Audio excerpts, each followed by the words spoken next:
Yo, halo semua, jumpa lagi dengan Keep Tips, sahabat mahasiswa Keep Kuliah. Oke, lagi dan terjadi lagi, ya. Pada video kali ini saya mau membahas tentang mendaftar Keep Kuliah setelah keterima di kampus, baik teman-teman dari jalur SNBP, SNBT, Mandiri, baik di PTN ataupun di PTS. Nah, teman-teman, saya tuh mendapatkan pertanyaan ini dari teman-teman semua yang berkonsultasi denganku langsung, yang bertanya via WA, ya. Nah, banyak banget teman-teman yang bertanya, Kak, saya sudah keterima SNBT, saya sudah keterima SNBP, saya sudah keterima SN Mandiri, baik PTN ataupun PTS. Nah, pertanyaannya, apakah saya bisa mendaftar KIP kuliah? Nah, sayangnya saya belum bisa, belum mendaftar atau belum daftar KIP kuliah, atau saya tuh baru tahu informasi seputar KIP kuliah baru-baru ini, gitu. Ya, dan terjadi lagi permasalahan hal semacam ini terkait teman-teman yang mau daftar KIP kuliah, tapi terkendala informasi. Baik, sebelum menuju ke pembahasan, buat teman-teman yang ingin berkonsultasi denganku langsung atau bertanya-tanya seputar KIP kuliah, teman-teman bisa tinggal klik link di deskripsi di bawah. Atau buat teman-teman yang mudah-mudahan angkatan 2025 menonton video ini, teman-teman bisa klik gabung ya di sini. Nah, karena nanti ke depannya aku akan membuka ruang KIP kuliah 2025 supaya kejadian semacam ini tidak terjadi lagi. Oke, kita lanjut ke pembahasan dulu nih. Nah, saya harap teman-teman menonton video ini sampai habis. Kenapa? Agar tidak gagal paham. Gitu. Nah, buat teman-teman yang males nonton video panjang, udah mending skip aja. Ini video nggak cocok buat teman-teman semua, daripada teman-teman berkomentar, ini belibet videonya. Ya, itu terserah teman-teman semua ya, karena kalau teman-teman tidak bisa mengambil inti dari video ini ya, teman-teman akan seperti kawan-kawan yang kita bahas hari ini, begitu. Nah, permasalahan utama yang ada pada video ini adalah banyak yang sudah keterima SNBT, SNBP, Mandiri, PTN ataupun PTS tidak mendaftar KIP kuliah sebelumnya. Nah, kenapa itu bisa terjadi ya? Gitu. Kita bahas dulu nih kenapa itu bisa terjadi, dan nanti solusinya akan ada di akhir. Kalau teman-teman nggak sabaran, silahkan skip aja ya. Di sini saya punya beberapa semacam hal-hal kenapa sih teman-teman itu kok bisa ya keterima SNBT, SNBP, lalu Mandiri, PTN ataupun PTS, tapi kok nggak daftar KIP kuliah atau lupa daftar KIP kuliah ya. Oke, seperti yang tadi aku katakan, yang pertama adalah lupa. Nah, lupa ini kok bisa lupa ya mendaftar KIP kuliah, gitu ya? Karena yang pertama adalah kan lupa nih, yang berarti dia itu pertama tidak mendapatkan informasi, ya baik secara melihat dari internet ataupun dari BK-nya. Karena memang seharusnya BK sendirilah yang memberikan informasi tentang KIP kuliah, gitu. Nah, ada sekolah yang memang tidak memberikan informasi seputar KIP kuliah itu dengan baik. Alhasil siswanya itu menjadi tidak karuan informasinya. Bahkan ada sekolah yang ketika mau penutupan SNBP, BK-nya malah kayak ngangong-ngangong, itu daftar KIP kuliah bagaimana. Nah, inilah yang berbahaya gitu. Itu untuk sebab pertama. Yang kedua, ya, kenapa sih teman-teman kita ini tuh bisa dibilang tidak mendaftar KIP kuliah adalah karena takut tidak lolos. Oke. Ya, jadi betul teman-teman ya, ketika SNBP, SNBT itu muncul rumor bahwasanya mereka yang mendaftar SNBP ataupun SNBT dengan KIP kuliah, peluang keterimanya akan lebih rendah ketimbang mereka yang reguler. Nah, padahal itu hanya rumor, dan tentu itu tidak mempengaruhi lolos atau tidaknya seseorang keterima di SNBP atau SNBT, ya, begitu. Nah, mungkin untuk hal ini bisa aku bahas di video terpisah, atau teman-teman bisa cek video ini ya. Di sini aku pernah menyindir nih buat teman-teman yang berpikiran ya, pertama lolos dulu SNBP lalu daftar KIP kuliah, atau lolos dulu SNBT lalu daftar KIP kuliah. Nah, aku menyindir yang berpikiran seperti itu adalah dongo. Kenapa gitu kan? Karena ya kalau teman-teman pahami alurnya, lagi-lagi alurnya itu tidak seperti itu.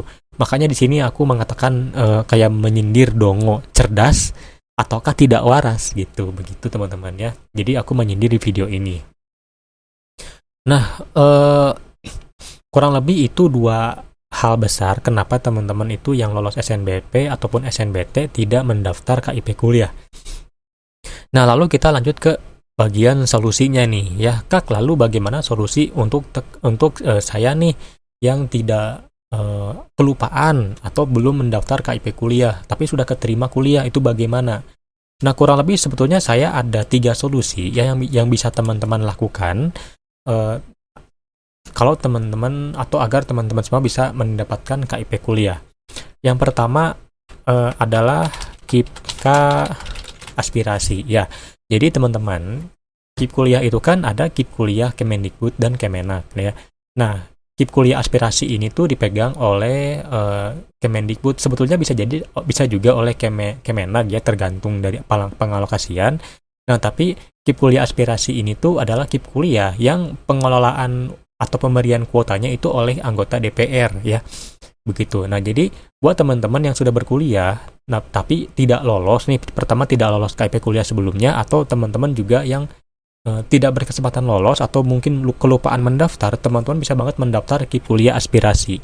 Caranya bagaimana? Cara besarnya adalah teman-teman harus menghubungi anggota DPR yang ada di daerah teman-teman semua.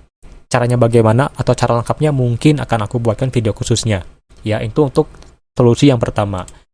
Nah, yang kedua, solusi kedua adalah teman-teman bisa melakukan gap year. Ya, jadi buat teman-teman yang sudah saat ini nih sudah berkuliah di SN, baik karena jalur SNBT ataupun mandiri, teman-teman bisa banget untuk melakukan gap year. Jadi teman-teman nih saat ini kan sudah jadi mahasiswa nih, teman-teman mungkin coba untuk belajar lagi ya, lalu di tahun depan teman-teman akan melakukan ujian ulang di baik entah mungkin kampusnya mau sama ataupun beda, terserah ya. Teman-teman tidak lupa mengikuti alur pendaftarannya, karena kan kalau kita bahas sebelumnya kan yaitu rata-rata teman-teman itu lupa mendaftar karena lupa ya, karena tidak tahu informasinya, karena takut tidak lolos. Nah, di tahun selanjutnya teman-teman harus yang namanya itu mencari informasi dan teman-teman mendaftar KIP kuliah sesuai alur. Jadi teman-teman memang ini tuh menjadi kayak 50/50 nih kalau gap year ya, karena kan kalau teman-teman udah berkuliah kan menjadi semacam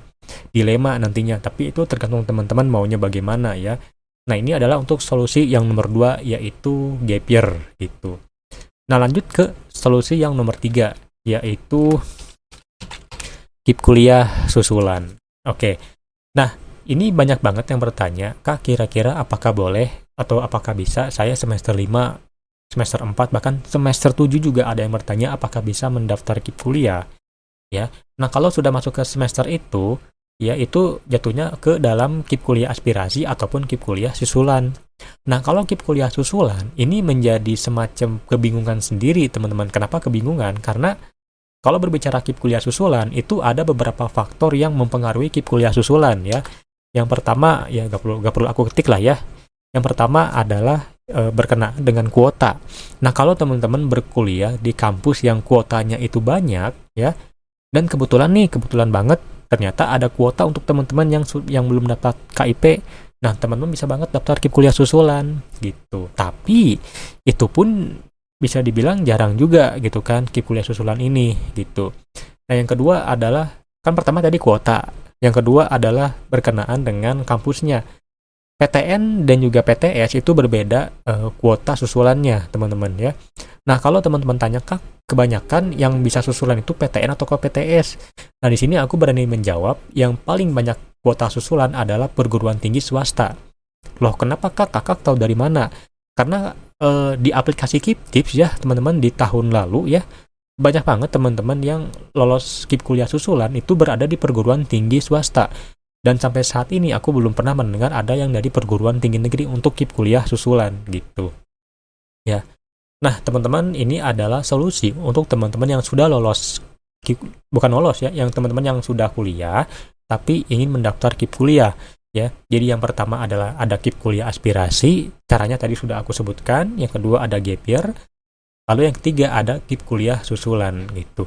Nah, mungkin sekian pembahasan yang bisa aku sampaikan gitu kan. Nah, buat teman-teman sekali lagi gitu ya, saya mudah-mudahan teman-teman angkatan 2025 ataupun yang mau gap year bisa menonton video ini dan teman-teman bisa untuk bergabung di ruang KIP kuliah. Tinggal klik gabung karena di sana nanti akan ada semacam ruang khusus atau video-video khusus supaya teman-teman bisa memahami KIP kuliah dari benar-benar dari nol, apa itu KIP kuliah, cara daftarnya bagaimana, lalu bagaimana strateginya, Terus pokoknya bener-bener banyak banget ya teman-teman yang akan teman-teman dapatkan kalau bergabung di ruang KIP kuliah nanti. Sekian dari saya, mohon maaf bila ada kekurangan. Kita bertemu lagi di video selanjutnya.